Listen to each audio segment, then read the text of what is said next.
इस web series में आप सीखने वाले हैं HTML। HTML जो कि बेस है वेब डिज़ाइनिंग का।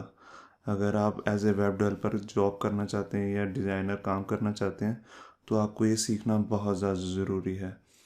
तो HTML जो है उसका फुल मीनिंग क्या है? HTML का जो फुल मीनिंग है वो है hyper text markup language. Hyper text markup language. तो अब सवाल उठता है कि इसका यूज़ क्या होता है HTML का। HTML का यूज़ देखने के लिए हम यहाँ पर देखते हैं कि इसका हम यूज़ कैसे कर सकते हैं। हम इससे अपनी वेबसाइट बना सकते हैं, हम इससे अपने वेब पेजेस क्रिएट कर सकते हैं। अब वेब पेजेस क्या होते हैं? एक तो हमारे नॉर्मल बुक में पेजेस होते हैं, एक वेब पेजेस होते हैं। जैसे आपने कोई भी वेबसाइट देखी होगी, वेबसाइट में कुछ पेजेस होते हैं, जैसे अबाउट अस का पेज है, गैलरी का पेज है, कॉन्टैक्ट अस का पेज है। तो उसको हम क्या कहते हैं? वेब पेज, क्योंकि वो वेबसाइट पे दिख रहा है। ठीक है, तो इसका दूसरा यूज़ क्या कर सकते हैं, आप क्यों सीख सकते हैं HTML? एक बहुत ही बढ़ता हुआ कैरियर है एज ए वेब डिज़ाइनर और वेब डेवलपर का। तो आप एज ए कैरियर भी चूज़ कर सकते हैं। आप खुद की वेबसाइट ही नहीं, आप दूसरों के लिए भी काम कर सकते हैं और बहुत अच्छी अर्निंग कर सकते हैं। अब क्योंकि एक रेवोल्यूशन आ गया है वेब से मोबाइल में, तो मोबाइल डेवलपमेंट बहुत ही बढ़ता हुआ एक स्कोप है, कैरियर है। ठीक है, आप मोबाइल एप्लीकेशन डेवलपमेंट कर सकते हैं। अब सवाल उठता है कि मोबाइल एप्लीकेशन तो जावा में क्रिएट होती हैं। जी नहीं, अब मोबाइल एप्लीकेशन आपकी HTML CSS और जावास्क्रिप्ट को यूज़ करके भी बना सकते हैं अब आप। जैसे कि दो फ्रेमवर्क्स मैंने यहाँ लिखे हैं, फ़ोन गैप और आयोनिक। आयोनिक एक ऐसा फ्रेमवर्क है जिसमें आप HTML और CSS यूज़ करके पूरी मोबाइल की वेबसाइट का डिज़ाइन कर सकते हैं। ठीक है, जो हम अपनी आगे आने वाली सीरीज़ में सीखेंगे भी।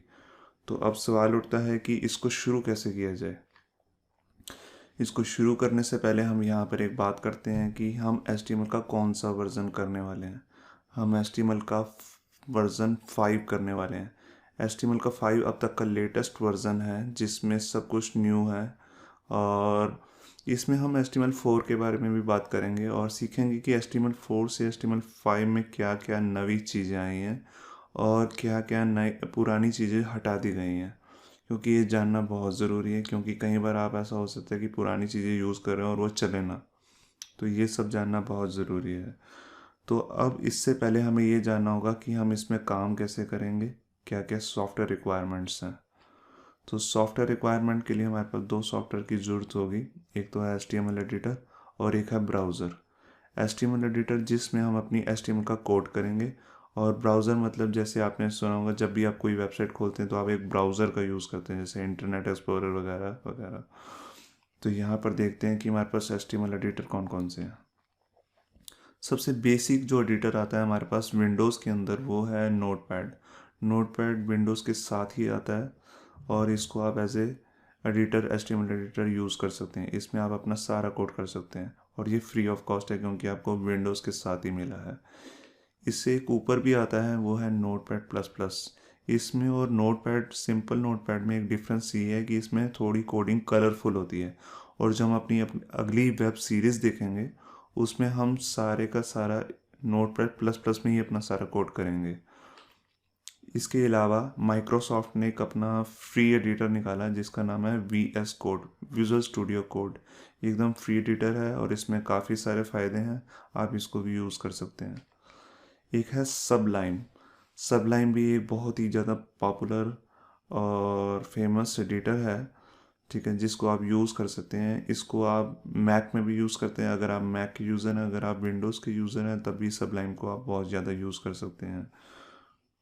अब बात आती है कि हम कौन से ब्राउज़र्स यूज़ करने वाले हैं। ठीक है, ब्राउज़र्स में जो अब तक का सबसे पॉपुलर ब्राउज़र है गूगल का क्रोम। गूगल का क्रोम की खासियत ये है क्योंकि ये फास्ट वेबसाइट खोलता है और ये अप टू डेट है, एकदम नई टेक्नोलॉजी से रिलेटेड। क्योंकि जो आप HTML के नए फीचर्स यूज़ करने वाले हैं वो पुराने ब्राउज़र सपोर्ट नहीं करते हैं। जैसे इंटरनेट एक्सप्लोरर के पुराने ब्राउज़र्स हैं उसे सपोर्ट नहीं करते हैं। तो क्रोम में आप वो फीचर्स चेक कर सकते हैं। इसके अलावा मोज़िला कंपनी का फायरफॉक्स है, ये भी बहुत अच्छा ब्राउज़र है। इसके अलावा जो बहुत ही पुराना, आप सबको मालूम ही है, विंडोज़ के साथ आता है इंटरनेट एक्सप्लोरर। ये आप यूज़ कर सकते हैं। अगर आप विंडो 10 के यूज़र हैं तो उसमें माइक्रोसॉफ्ट ने अपना दूसरा ब्राउज़र, जो अपडेटेड ब्राउज़र है अब तक का, एज नाम से, वो भी यूज़ कर सकते हैं। वो बहुत ही बढ़िया, और एज़ कम्पेयर टू आप कंपेयर कर सकते हैं क्रोम के, ठीक है, गूगल क्रोम से। तो इतना बढ़िया उन्होंने ब्राउज़र निकाला है, आप उसे भी यूज़ कर सकते हैं। सफारी, अगर आप मैक के यूज़र हैं तो अगर आपको पता ही होगा कि जब हम मैक हमारे पास लैपटॉप में यूज़ करते हैं तो उसके अंदर हमारे पास बाय डिफ़ॉल्ट जो ब्राउज़र होता है वो होता है सफारी। सफारी उनका बाय डिफ़ॉल्ट ब्राउज़र, आप इसको विंडोज़ में भी यूज़ कर सकते हैं, मगर इसे लोग विंडोज़ में कम, मैक में ज़्यादा यूज़ करते हैं। ओपेरा, ओपेरा भी बहुत ज़्यादा पॉपुलर ब्राउज़र है।